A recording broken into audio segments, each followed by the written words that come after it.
يفقهوا قولي. الحمد لله والصلاة والسلام على رسول الله وعلى آله وصحبه وسلم. Mes chers frères et sœurs, de nos jours, lorsqu'une personne demande à quelqu'un où se trouve Allah, il lui répond « Allah est dans le cœur des croyants ». Ça, c'est une croyance incorrecte, car Allah est dans le ciel. Le Tout-Puissant, subhanahu wa ta'ala, a dit dans le Coran « Vers lui montent les bonnes paroles ». Et c'est pourquoi nous levons les mains en faisant des du'as, des invocations, toujours vers le ciel. Et cela n'empêche pas qu'Allah soit avec nous, et partout, par ses noms, subhanah, car c'est lui qui entend tout, et c'est lui le clairvoyant. Le prophète sallallahu alayhi wa sallam a demandé à une esclave que son maître lui avait amené pour la libérer. Où est Allah? Elle a répondu, dans le ciel. Elle a dit, qui suis-je? Elle a répondu, vous êtes le messager d'Allah.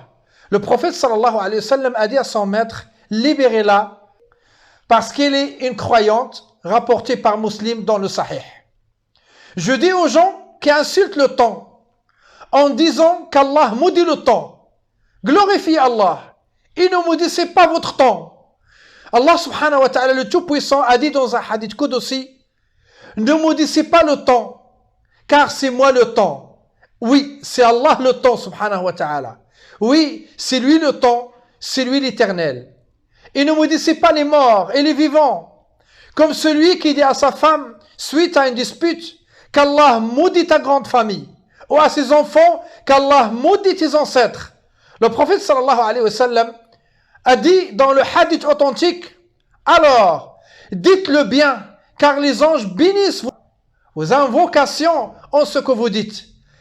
Et ne donnez pas à vos enfants les noms d'Allah directement. Ajoutez le nom esclave devant le nom Allah. D'exemple, le nom Kader, le nom Aziz, ce sont des noms d'Allah. On ne peut pas nommer les personnes avec les noms d'Allah sans mettre devant esclave, Abd. C'est pour cela qu'on dit Abd al-Kader, Abd al-Aziz, esclave de celui qui est capable de tout, Allah subhanahu wa ta'ala. Malheureusement, dans notre vie quotidienne, on dit des choses incorrectes et on rentre dans l'association d'Allah sans le savoir. Je donne exemple. Tu poses la question à une personne, tu jeûnes aujourd'hui? Il te répond non, ana fater, c'est-à-dire je mange. Alors que fater, c'est un nom, c'est un des noms d'Allah qui signifie le Créateur. Et donc sans le savoir, il dit n'importe quoi. Au lieu de dire muftir, il dit fater, qui est un nom d'Allah subhanahu. Je vous donne un autre exemple. Une personne qui dit « Je l'ai vu par hasard ». Il n'y a pas de hasard dans l'islam. Tout est destiné. Tout est fait par la permission d'Allah subhanahu wa ta'ala. Il n'y a pas de hasard dans l'islam. Il n'y a que des rendez-vous. Tout est lié et tout est destiné.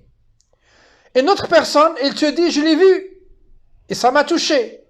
Laisse tomber mon frère. Elle est en mauvaise situation, la situation d'Allah. Il colle la mauvaise situation de la personne à celle d'Allah, sans connaître la gravité de ses paroles. Un autre exemple. Une personne a un examen. Qu'est-ce qu'il fait? Elle croise les doigts en espérant la chance. Ou bien, elle entend une mauvaise nouvelle, elle touche le bois afin d'éloigner le mal de sa manière et porter chance, en oubliant que les du'as, les invocations prophétiques ne protègent par la permission d'Allah subhanahu wa ta'ala. Un autre exemple, mes chers frères et sœurs. Quelqu'un a besoin d'une personne et lui dit « Je compte sur toi 100%. » Alors qu'on doit compter que sur Allah. Lui, ce n'est qu'une cause. C'est Allah qui fait tout. Le pire qu'il dit à la personne « Je n'ai que toi. Je mise tout sur toi, mon frère. Mise sur Allah, pas sur lui. Lui ne peut rien faire sans la permission d'Allah. Au pire des cas, on peut dire je compte sur toi après Allah subhanahu wa ta'ala. Allah a dit dans le Coran, retenez vos serments et ne pas jurer tout le temps sauf en cas de force majeure. Et le prophète sallallahu alayhi wa sallam a dit, il existe 3 catégories. ceux qu'Allah ne leur parlera pas et qui ne les regardera pas le jour du jugement. Parmi eux, celui qui achète et qui vend et qui ne fait que jurer par Allah. Comme dans les souks, à peine tu demandes au vendeur, il commence par jurer sur son produit. Wallah, c'est de la marque. Wallah, ils m'ont donné tel et tel, ils m'ont donné plus. Mais je n'ai pas voulu vendre. Wallah, wallah, ils ne s'arrêtent pas. Ces catégories auront un châtiment douloureux le jour de jugement, comme ce qu'il a dit le prophète sallallahu alayhi wa sallam. Mes chers frères et sœurs, chez la plupart des musulmans, des gens jurent par Allah pour n'importe quoi. Et on entend souvent plusieurs wallah, wallah, wallah à la minute. Il ne sait pas même ce qu'il dit. Tout le monde exagère avec le nom d'Allah. Des chanteurs, aux comédiens, aux joueurs du foot, ça devient une mode. Les gens ont oublié que le fait de dire wallah, c'est de jurer par Allah, notre Seigneur seul et unique, subhanah. Et vous savez qu'Allah détient des noms sublimes. Et on se doit d'invoquer Allah par ces différents noms, selon la situation, bien sûr. Et chaque situation, tu as un nom d'Allah pour l'invoquer, subhanah. Le grand problème, c'est l'association d'Allah en jurant. Le prophète sallallahu alayhi wa sallam a dit dans un hadith authentique, celui qui jure, qu'il jure au nom d'Allah, il ne jurez pas par vos parents. Le mot jure-le, tu l'entends partout, sans respecter Allah, notre Créateur, subhanah. Et je ne parle pas de ceux qui utilisent le nom d'Allah en jurant lors d'une conversation malsaine. Ils mélangent Allah avec des propos malsains, des choses illicites. Franchement, ça devient n'importe quoi. Les jeunes, laisse tomber. À peine que tu lui parles, il te dit « Et je te jure sur le Coran ». Et c'est pas terminé. Sur le Coran de la Mecque. Et ça c'est haram. On ne jure pas au nom du Coran, on ne jure qu'au nom d'Allah. Je ne comprends pas. Il y a combien de Corans entre nous? Moi, je connais qu'un seul Coran, c'est celui qui a été révélé par le prophète sallallahu alayhi wa sallam. Un autre, il te dit, je te jure au nom du prophète. Et là, je vous raconte pas. Tu as associé à Allah son prophète. Et ça, c'est un acte d'association. Nas'alullah al-afiyah. Mes frères et sœurs, j'ai entendu un autre qui dit, je te jure sur ma vie. Il a mis sa vie en jeu. Quelle vie il te reste si toi tu as associé ta vie à Allah subhanahu wa ta'ala? Une autre personne, à peine que je lui parle, il m'a dit, je te jure sur la tête de mon père. Et chez les jeunes, il y a plusieurs têtes. Tu as le choix. Il y a un qui te dit, je te jure sur la tête de mon père. Ou bien un autre, il te dit, je te jure sur la tête de ma mère. Ou bien, je te jure sur la tête de ma grand-mère. Laisse ta grand-mère dans sa tombe, la pauvre, tranquille. Un autre, il te dit, je te jure sur la tête de mes enfants, la tête de mon chien. J'ai entendu un autre qui te dit, je te jure sur la vie de mon chat. Et plein d'autres, plein d'autres. Toutes ces phrases-là sont des phrases d'association d'Allah subhanahu wa ta'ala. Et si le jeune ne se repentit pas et il meurt sur l'association d'Allah, il n'aura jamais l'odeur de paradis. Il peut prier, jeûner, il fait ce qu'il veut. Il n'aura pas de paradis parce qu'il a rentré dans l'association d'Allah subhanahu wa ta'ala. Allez, d'autres associations.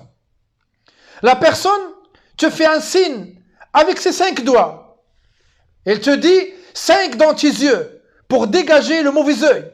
Ou autres qui prennent carrément avec eux la main de Fatma. Il n'y a qu'Allah qui peut te protéger à travers des doigts, des invocations, mon frère. C'est les invocations de la protection que le prophète sallallahu alayhi wa sallam nous a enseigné. Il n'y a pas d'autre chose. Le messager d'Allah sallallahu alayhi wa sallam a dit, l'association dans cette nation est beaucoup plus discrète que le son de la fourmi, ça veut dire le bruit de la fourmi, que nous n'entendons pas même. Et là, les compagnons ont peur. Ils ont demandé au prophète sallallahu alayhi wa sallam, ils ont posé une question. Oh prophète d'Allah, comment pouvons-nous échapper à cette association discrète? Le prophète sallallahu alayhi wa sallam, il a dit, vous dites ce dua, cette invocation. Oh Allah, je cherche refuge à toi pour m'associer à toi de tout ce que je connais et je demande ton pardon de ce que je ne connais pas. Malheureusement, cette association qui est discrète existe dans beaucoup de maisons, des lieux, même dans les mosquées. J'ai même trouvé des imams, des mosquées qui font cette association sans le savoir. Je vous donne un exemple. Un exemple d'un imam qui a dit devant moi à une personne en lui faisant des invocations qu'Allah laisse Dieu pour qu'il te pardonne. Ça veut dire, Allah va donner la permission à Dieu pour qu'il te pardonne. Donc, il reconnaît deux seigneurs dans ce dua. Et ça, ce qu'on appelle l'association d'Allah. Qu'Allah nous protège tous. Amin. Mes frères et sœurs, faites attention à ces paroles. Apprenez à connaître ces mots, ces phrases, ces gestes qui vous éloignent d'Allah, qui vous font associer Allah à toute autre chose. Il n'y a de Dieu que Dieu et Muhammad sallallahu alayhi wa sallam est son messager. Qu'Allah nous pardonne, nous facilite et nous guide. Amin. Wa sallallahu ala sayyidina Muhammad al-Amin wa ala alihi wa sahabatihi ajma'in. Akhiru da'wana anil hamdulillahi rabbil alamin.